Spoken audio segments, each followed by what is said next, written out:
First contact and invasion. The night sky over the Arecibo Observatory in Puerto Rico erupted with an unprecedented burst of activity. Dr. Elena Reyes, lead astronomer on duty, jolted upright in her chair as the monitors before her exploded with data. "This can't be right," she muttered, fingers flying across the keyboard. The incoming signals were like nothing she'd ever seen. Structured, repeating patterns that defied natural explanation. Her heart raced as the implications became clear. "Get me the director. Now." Within hours, observatories around the world confirmed the signals. Governments scrambled emergency meetings, and the UN Security Council convened in a historic closed-door session. As debates raged behind closed doors, the public remained blissfully unaware of the earth-shattering discovery. That ignorance lasted precisely 6 days. On the 7th day, the skies darkened, not with clouds, but with the hulls of massive ships that blotted out the sun. They appeared simultaneously over every major city on the planet, their silent presence a looming threat that brought the world to a stunned halt. In New York, Tokyo, London, and countless other metropolises, millions stared upward in awe and terror. Social media exploded with images and videos, conspiracies and prayers intermingling in a cacophony of global panic. Then, as suddenly as they appeared, the ships attacked. Energy beams lanced downward, vaporizing buildings and turning streets into molten rivers. Smaller craft poured from the larger ships, strafing panicked crowds and engaging the woefully outmatched human military forces that scrambled to respond. At the Pentagon, General Marcus Harding watched in horror as reports flooded in from around the globe. "Status report," he barked, his weathered face ashen. A young lieutenant, her uniform disheveled, rushed to his side with a tablet. "Sir, we're looking at simultaneous attacks on every continent. Our forces are engaging. But," she swallowed hard, "we're taking heavy losses. Our weapons seem barely effective against their shields." Harding's jaw clenched. "And our nuclear deterrent. ICBMs launched as ordered, sir. But they're being intercepted in flight. The aliens have some kind of point defense system we've never seen before." The general closed his eyes, allowing himself a brief moment of despair before squaring his shoulders. "Get me the president. It's time to activate contingency Omega." As the world burned, presidents and prime ministers were hustled to secure bunkers. In the chaos of Washington, D.C., President Evelyn Carter was rushed aboard Marine One, the helicopter lurching into the sky as alien fighters screamed overhead. "Madam President," her chief of staff shouted over the roar of the engines, "General Harding is requesting activation of contingency Omega. He says it's our only hope." Carter's eyes widened. Contingency Omega was a black project so secret that even she had only been briefed on its existence, not its details. "Do it," she ordered, her voice steady despite the fear clawing at her insides. "God help us all." Across the planet, humanity reeled from the onslaught. Paris burned, the Eiffel Tower a twisted wreck of metal. The pyramids of Giza were reduced to rubble. In Beijing, millions huddled in subway tunnels as the city above was systematically leveled. But amidst the devastation, pockets of resistance formed.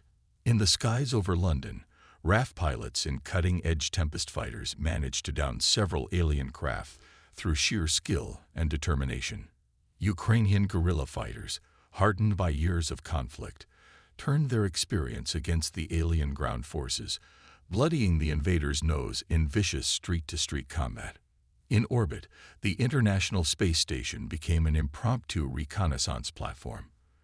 The multinational crew, led by American astronaut Dr. Sarah Chen, risked everything to transmit crucial data about the alien fleet back to Earth.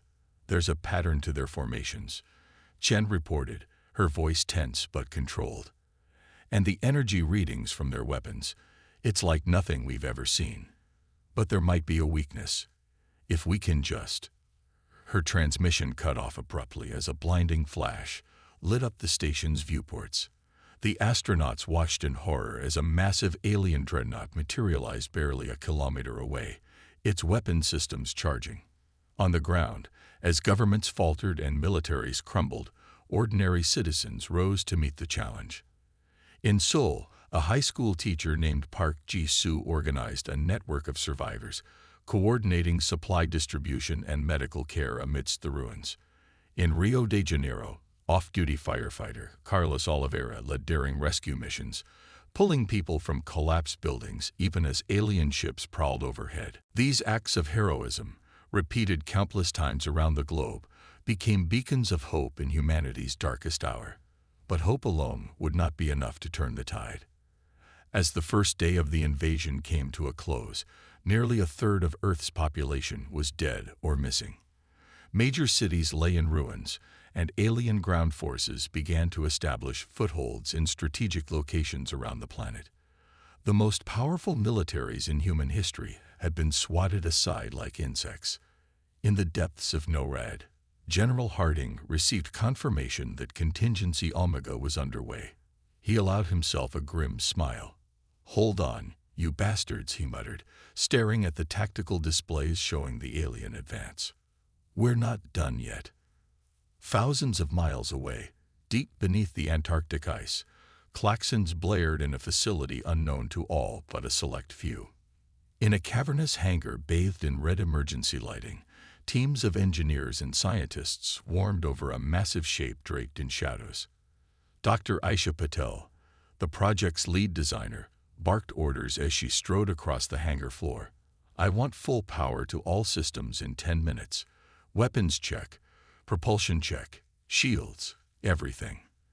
This is not a drill, people." As the drape fell away, it revealed a sleek, predatory form unlike any vessel ever built by human hands. Its hull gleamed with an otherworldly sheen, covered in angular plates that seemed to drink in the light. Along its flanks, weapon ports hummed with barely contained energy. This was humanity's secret weapon, the product of decades of reverse-engineered alien technology and billions in black-budget funding. This was the UES Defiant, Earth's first and only interstellar supercarrier, and it was about to join the fight. As the Defiant's systems roared to life, Dr. Patel allowed herself a moment of fierce pride. "Let's show these aliens what humanity is really capable of," she whispered. The battle for Earth's survival was about to enter a new phase. The secret weapon unveiled. The UES Defiant rose from its underground hangar, ice and snow cascading off its gleaming hull as it breached the Antarctic surface. Its emergence sent shockwaves through the scientific community monitoring the region, with seismographs registering what they initially believed to be a massive tectonic event. Aboard the bridge, Captain Zara Chen settled into the command chair, her eyes scanning the holographic displays surrounding her. As one of the few people on Earth aware of the Defiant's existence before the invasion, she had trained for this moment for years. Now, with humanity on the brink, it was time to put that training to the test. "All systems online, Captain," reported Commander Alexei Volkov, her XO. "Stealth systems engaged and holding." Chen nodded, her face a mask of determination. "Take us up, nice and easy. Let's try not to announce ourselves to our unwelcome guests just yet."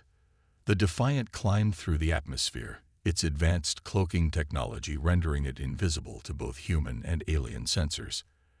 As they ascended, the crew got their first real look at the scale of the invasion. Hundreds of alien ships swarmed in low Earth orbit, ranging from nimble fighters to massive dreadnoughts. The planet below bore the scars of their assault, continents marred by impact craters and the smoldering ruins of cities. "My God," whispered Lieutenant Sarah Mbake from her station at Tactical. "It's even worse than we imagined." Chen's jaw tightened. "Stay focused, people. We're here to even the odds." As the Defiant took up position behind Earth's moon, using the celestial body for additional cover, Chen opened a secure channel to NORAD. General Harding's face appeared on the main view screen, relief evident in his eyes. "Captain Chen, it's good to see you. I was starting to worry Contingency Omega was just a pipe dream." The Defiant is very real, General, Chen replied. And we're ready to kick these invaders back to whatever hellhole they came from. What's the situation? Harding's expression darkened. It's bad, Captain. We've lost contact with most of Europe and large swaths of Asia. The aliens are establishing ground bases, and our remaining forces are scattered and overwhelmed. Chen leaned forward. Send us the coordinates of their primary command and control ships. We'll start there and work our way down. As the data streamed in, Chen turned to her crew. Listen up, people. I know most of you were pulled from your normal lives and thrust into this nightmare with minimal warning. But you're here because you're the best humanity has to offer. The Defiant may be advanced, but it's your skills, your determination, that will make the difference. She paused, meeting each crew member's gaze. We carry the hopes of every man, woman, and child on that blue marble behind us. Failure is not an option. Are you with me? A chorus of affirmations rang out across the bridge. Chen allowed herself a small smile. Then let's introduce ourselves to our uninvited guests. Tactical, arm all weapons. Navigation, plot an intercept course with the nearest enemy command ship. It's time to crash their party. The Defiant surged forward, its revolutionary propulsion system allowing it to cross the vast distances of space in mere minutes. As they approached the massive alien vessel, easily 10 times the size of the largest human spacecraft, Chen gave the order they'd all been waiting for. Disengage stealth systems. Let's show them what we've got. Weapons free. The Defiant shimmered into view, its sudden appearance catching the alien forces completely off guard. Before they could react, the human ship unleashed a barrage of advanced weaponry, particle beams, plasma torpedoes, and exotic munitions that defied conventional physics. The alien command ship's shields flared and buckled under the assault. Caught unprepared, with defenses oriented towards the planet below, it stood little chance against the Defiant's focused attack. Direct hit on their primary power core. Nabik called out, excitement clear in her voice. Their systems are failing across the board. Chen allowed herself a moment of satisfaction as the massive alien vessel began to list, secondary explosions rippling across its hull. Good work, people, but don't get cocky. We've got a long fight ahead of us. As if to emphasize her point, the space around them lit up with weapons fire. The rest of the alien fleet had taken notice of this new threat, and they were not about to let the loss of their command ship go unanswered. Evasive maneuvers. Chen ordered as energy beams lanced past the Defiant. Volkov, get me a sitrep on their fleet composition. Nabik, cycle our shield frequencies. Don't let them get a lock on us.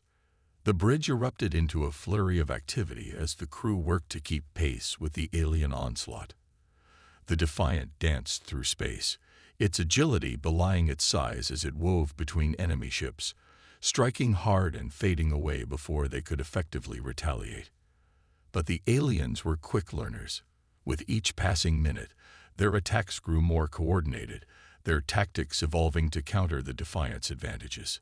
Shield strength down to 68%, Volkov reported, his usually stoic demeanor showing cracks of concern. We can't keep this up indefinitely, Captain. Chen's mind raced, analyzing the battle with the cold precision that had made her the top candidate to command humanity's secret weapon. We need to thin their numbers. Nabik, target their fighter base. Let's see if we can't clip their wings a bit.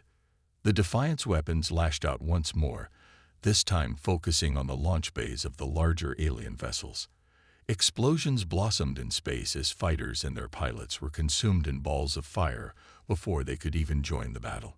But the victory was short-lived. A lucky shot from an alien cruiser slipped through the Defiant's defenses, rocking the ship violently. Hull breach on Deck 4, an ensign called out. Emergency force fields are holding, but we've got injuries reported. Chen gripped her chair, steeling herself. The Defiant was humanity's best hope, but it wasn't invincible. They needed a new strategy, and fast. Navigation. Plot a course for the dark side of the moon. We need to regroup and reassess. As the ship banked hard, putting the pockmarked lunar surface between them and the alien fleet, Chen opened a channel to engineering.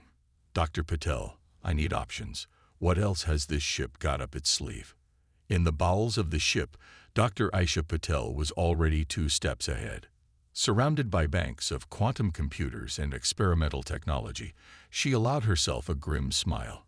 Oh, Captain, we're just getting started. Give me 10 minutes, and I'll show these aliens what human ingenuity really looks like. As the Defiant found temporary shelter in the moon's shadow, the crew worked feverishly to repair damage and prepare for the next round. On Earth, news of the mysterious ship that had bloodied the aliens' nose began to spread, kindling a spark of hope in the hearts of the beleaguered defenders. The battle for Earth had entered a new phase, and humanity had served notice. They would not go quietly into the night. Battle for Earth's skies. The Defiant emerged from behind the moon, its hull gleaming with an otherworldly sheen. Dr. Patel's modifications had transformed the ship, integrating alien technology salvaged from the destroyed command vessel with human ingenuity. All systems are go, Captain. Dr. Patel's voice crackled over the comm. The quantum entanglement drive is online. It should give us an edge in maneuverability. Captain Chen nodded, her eyes fixed on the tactical display. The alien fleet had regrouped, forming a tight defensive formation around Earth. Time to shake things up. Volkov, initiate attack pattern Omega. Nubik, target their lead ships with the new plasma lances. The Defiant surged forward, its new drive allowing it to blink in and out of normal space. To the aliens, it must have seemed like the human ship was everywhere at once, appearing and disappearing in bursts of quantum energy. Brilliant beams of superheated plasma lanced out from the Defiant's weapon ports, slicing through alien shields like they were tissue paper. 2 dreadnoughts erupted into spectacular fireballs, their destruction sending shockwaves through the enemy formation. Direct hits. Nubik called out, unable to keep the excitement from her voice. Their fleet is scattering. Chen allowed herself a small smile. Press the advantage. Don't let them regroup. The battle raged across Earth's orbit, a dazzling display of advanced technology and tactical prowess. The Defiant danced through the void, its quantum jumps allowing it to strike from unexpected angles, then vanish before the aliens could effectively retaliate. But the invaders were far from beaten. As the human ship carved through their ranks, the aliens adapted their tactics. They began using their own ships as shields, sacrificing smaller vessels to protect their capital ships. Captain, we've got a problem, Volkov reported, his voice tense. They're positioning their ships between us and Earth. Any missed shots could hit the surface. Chen's jaw tightened. The aliens were using Earth itself as a shield, gambling that the Defiant's crew wouldn't risk causing collateral damage to their home planet. Clever bastards, she muttered. All right, new plan. Nubik, switch to precision strikes only. I want pinpoint accuracy on their command and control nodes. No stray shots. Understood. Aye, Captain. Nubik responded, her fingers dancing across her console as she recalibrated the weapon systems. The nature of the battle shifted. What had been a frenetic, high-speed engagement became a tense, strategic duel. The Defiant would quantum jump into position, unleash a precise volley of fire, then disappear before the aliens could lock on. Hours passed, the conflict raging across the Earth's skies. The crew of the Defiant worked tirelessly, pushing themselves and their ship to the limit. Slowly but surely, they whittled down the alien fleet. But the strain was beginning to show. Shield strength down to 30%. Volkov reported, sweat beading on his brow. We've got multiple systems on the verge of overload. Chen nodded grimly. They had inflicted massive damage on the alien fleet, but the Defiant couldn't keep this up forever. They needed a decisive blow to end this. As if in answer to her thoughts, a priority transmission cut through the comms. Captain Chen, this is Dr. Sarah Chen from the ISS. The astronaut's voice was tense but controlled. We've identified a weakness in the alien flagship. There's a fluctuation in their shield matrix every time they fire their main weapon. If you time it right, you might be able to punch through. Captain Chen's eyes narrowed. It was a slim chance, but it might be their only shot. Understood, Doctor. Thank you for the intel. Stay safe up there. She turned to her crew, determination etched on her face. You heard the doctor. We've got one shot at this. Volkov, plot a course for the alien flagship. Mbik, I want every ounce of power we can spare diverted to weapons. We're going to hit them with everything we've got. The defiant Quantum jumped one last time, materializing practically on top of the massive alien vessel. The flagship's weapons began to glow, preparing to fire. Now, Chen shouted. The Defiant unleashed its full arsenal, a blinding array of energy weapons and exotic munitions slamming into the alien ship at the precise moment its shields fluctuated. For a heartbeat, nothing happened. Then, with a silent flash that lit up Earth's skies, the alien flagship simply ceased to exist. The shockwave from its destruction rippled through space, catching several nearby ships in its wake. A stunned silence fell over the Defiant's bridge, broken only by the beeping of consoles and the hum of overtaxed systems. Did we just win? Mbik asked, her voice barely above a whisper.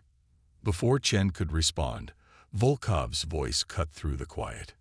Captain, you need to see this. On the main view screen, the remaining alien ships were breaking formation. Without central command, their coordinated assault crumbled. Some vessels began retreating, while others seemed to drift aimlessly. They're running. Chen breathed, scarcely able to believe it. We did it. We actually did it. A cheer went up across the bridge, the crew's exhaustion momentarily forgotten in the euphoria of victory. But Chen knew their work was far from over. All right, people, celebrate later. We've still got a job to do. Volkov, contact Earth Command. Let them know the skies are clear and it's time to take back our planet. Mbik, keep an eye on those retreating ships. I want to know where they're going. As the Defiant moved to take up a defensive position around Earth, Chen allowed herself a moment of reflection.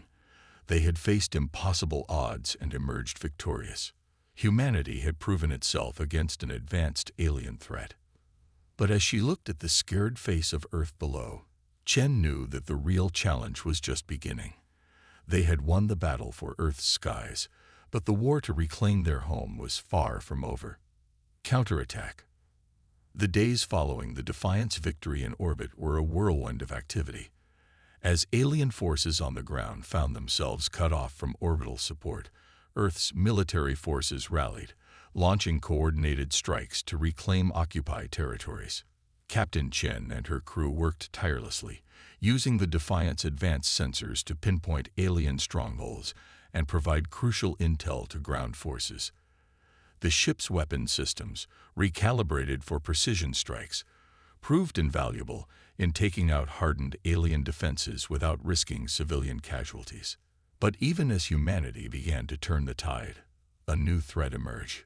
Long-range sensors detected a massive energy signature approaching the solar system, a second alien fleet, larger than the first.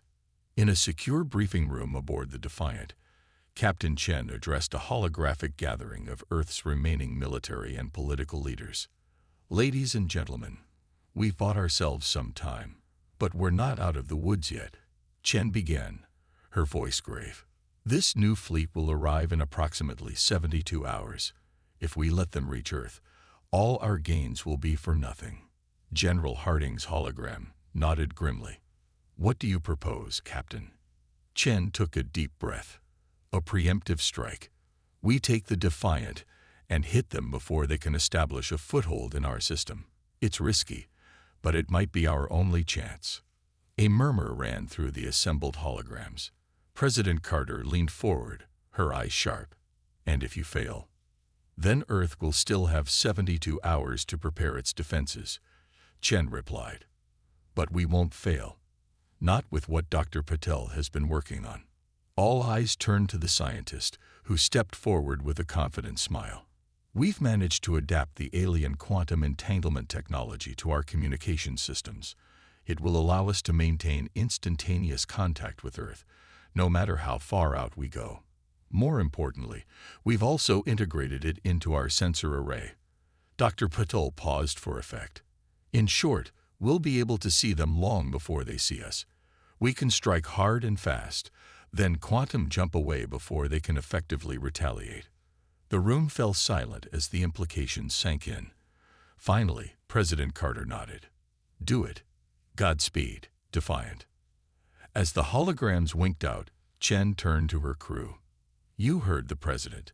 Let's go save the world. Again. The Defiant slipped out of Earth orbit, its quantum drive propelling it towards the outer reaches of the solar system. As they traveled, Dr. Patel and her team worked feverishly to fine-tune their new systems. Captain to the bridge. Volkov's voice crackled over the intercom. We've got visual on the alien fleet. Chen rushed to her station, her breath catching as she saw the tactical display. The approaching armada dwarfed the previous invasion force, with ships that made their earlier opponents look like toys in comparison. My God, M'Beak whispered. How can we possibly? We can, and we will. Chen cut her off firmly. Remember, we have the element of surprise. Volkov, identify their command ship. M'Beak, ready all weapons. We're going to hit them hard and fast. The Defiant Quantum jumped into the heart of the alien formation, its sudden appearance catching the massive fleet completely off guard. Before they could react, the human ship unleashed a devastating barrage, its weapons tearing through the command vessel's shields. Direct hit. M'Beak called out. Their primary systems are failing, but the aliens recovered quickly. Energy beams lanced out from dozens of ships, narrowly missing the Defiant as it quantum jumped away. Damage report. Chen barked. Shields holding at 82%. Volkov responded. But Captain, look at this. The tactical display showed the alien fleet breaking apart, smaller groups of ships peeling off in different directions. They're adapting, Chen realized, trying to make it harder for us to hit them all at once. Clever. For hours, the battle raged across the solar system. The Defiant would jump in, strike hard, then vanish before the aliens could lock on. But with each engagement, the invaders learned, their tactics evolving to counter the human ship's advantages. Shield strength down to 40%. Volkov reported after a particularly fierce exchange. We can't keep this up much longer, Captain. Chen gritted her teeth. They had inflicted significant damage on the alien fleet, but it wasn't enough. They needed something more, a way to turn the tide decisively. Suddenly, an idea struck her. Dr. Patel, is there any way we can use the quantum entanglement drive to generate a massive energy pulse? There was a moment of silence as the scientist considered. Theoretically, yes. We could create a quantum field that would disrupt their systems. But, Captain, the energy required. It would burn out our drive. We'd be stranded. Chen nodded grimly. But it would work. It should disable most of their fleet, yes. Do it. As Dr. Paddle and her team raced to modify the drive, the Defiant continued its hit-and-run attacks, drawing the alien fleet closer together. Finally, with shields nearly depleted and systems on the verge of failure, Chen gave the order. Now, a blinding pulse of energy erupted from the Defiant, expanding outward in a sphere of quantum disruption. Alien ships sparked and went dark, their advanced systems overwhelmed by the pulse. As the light faded, Chen looked out at the field of drifting, powerless alien vessels. They had done it. Earth was safe. But the victory came at a cost. The Defiant floated powerless, its miracle drive burned out, stranded far from home. Status report. Chen called out, her voice hoarse. Main power is offline. Volkov responded. Life support on emergency backups. Communications. He paused, a note of surprise in his voice. Communications are still online, Captain. The quantum entanglement system is still working. Chen allowed herself a small smile. Get me Earth Command. Let them know the threat has been neutralized. She looked around at her exhausted but triumphant crew. And tell them the Defiant could use a tow home. As the message was sent, Chen leaned back in her chair, finally allowing the weight of their accomplishment to sink in. They had faced an overwhelming alien force and emerged victorious. Humanity had proven itself among the stars. But as she gazed out at the vast expanse of space, now littered with the remnants of 2 alien fleets, Chen knew that this was just the beginning. Earth had announced its presence on the galactic stage in a big way. What challenges, what wonders awaited them in the cosmic ocean? Whatever came next, Chen knew one thing for certain. Humanity was ready. Aftermath and New Horizons. 6 months after the Defiant's triumphant return to Earth, the planet was a changed world. The scars of the alien invasion were still visible. Cratered landscapes, ruined cities slowly being rebuilt. But there was an undeniable sense of hope and unity that permeated the global consciousness. Captain Zura Chen stood at a podium before the United Nations General Assembly, her dress uniform crisp and adorned with newly minted medals. The eyes of the world were upon her as she addressed the gathered leaders and the billions watching via holographic broadcasts. Distinguished delegates, citizens of Earth, she began, her voice steady and clear. 6 months ago, we faced extinction. An alien force of unimaginable power sought to conquer our world, to strip us of our freedom, our dignity, our very humanity. She paused, her gaze sweeping across the assembly. But we did not yield. In our darkest hour, we came together. We fought back, and against all odds, we prevailed. A thunderous applause filled the chamber. Chen waited for it to subside before continuing. The victory we achieved was not just a triumph of technology or military might. It was a testament to the indomitable spirit of humanity. Our creativity, our adaptability, our unwavering determination in the face of overwhelming odds. These are the qualities that saved us, and these are the qualities that will guide us into a new era. On cue, a holographic display flickered to life behind her, showing the Defiant in orbit, surrounded by a fleet of new ships built using a combination of human and reverse-engineered alien technology. Today, I stand before you not just as a captain, but as the newly appointed admiral of Earth's first interstellar defense fleet. The Defiant was just the beginning. With the knowledge we've gained, we're no longer alone and defenseless in the cosmos. We're ready to take our place among the stars. Another round of applause erupted, even more enthusiastic than the first. Chen raised a hand, calling for quiet. But let us not forget the lessons this conflict has taught us. We were nearly destroyed not just by the aliens' superior technology, but by our own divisions. It took a global threat to unite us. My hope, my challenge to all of you, is that we maintain this unity as we step into the future. She gestured to the assembled world leaders. The old boundaries, nation against nation, ideology against ideology. These mean little in the face of the vast universe that awaits us. We must move forward not as separate countries, but as a united Earth. A murmur ran through the crowd, a mix of excitement and apprehension at the scale of change Chen was proposing. I've seen what's out there, Chen continued, her voice softening. The wonders and the dangers. We'll need every ounce of human ingenuity, every scrap of resources, every mind working together if we're to survive and thrive in this new galactic community we've been thrust into. She straightened, her posture radiating determination. But I have no doubt that we're up to the challenge. We've proven ourselves in the crucible of war. Now it's time to prove ourselves in the adventures of peace, exploration, diplomacy, scientific discovery. These will be our new frontiers. As Chen concluded her speech, the chamber erupted in a standing ovation. The energy was palpable, a sense of excitement and possibility that spread across the globe. In the months that followed, the changes Chen had spoken of began to take shape. The United Earth Government was formed, a new body designed to coordinate humanity's efforts in space while allowing individual nations to maintain autonomy in local affairs. Research into alien technology accelerated, leading to breakthroughs in energy production, medicine, and space travel.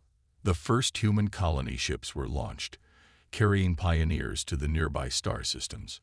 But it wasn't all smooth sailing. There were still those who resisted change, who clung to old hatreds and divisions. Fringe groups argued that humanity should isolate itself, building defenses rather than reaching out to the stars. Yet for every voice of dissent, there were many more embracing the new future. Children who had cowered in bunkers during the invasion now looked up at the night sky with wonder rather than fear, dreaming of the adventures that awaited them.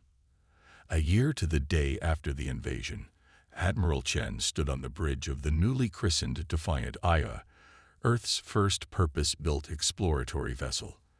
As the ship prepared to embark on its maiden voyage, Chen addressed her crew. "When I took command of the first Defiant, we were fighting for our very survival," she said, looking at the diverse group of officers from every corner of the globe. "Today, we set out with a different mission: to explore, to learn, to extend the hand of friendship to whatever civilizations we may encounter." She smiled, a glint of excitement in her eyes. "But make no mistake, if we encounter any race that means us harm, we'll show them the same spirit that defeated the invasion. We go forward not just as explorers, but as guardians of Earth and all humanity."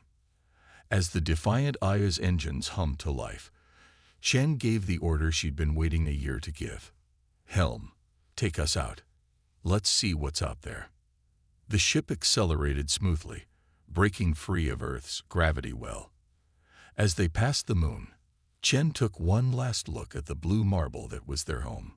The planet bore the scars of invasion, yes, but it also shone with the light of hope and the promise of a new beginning. Humanity had faced its greatest challenge and emerged stronger, more united, and ready to claim its place in the cosmos. Whatever the universe held in store, wonders or dangers, allies or enemies, they would face it together. The stars beckoned, and humanity answered the call.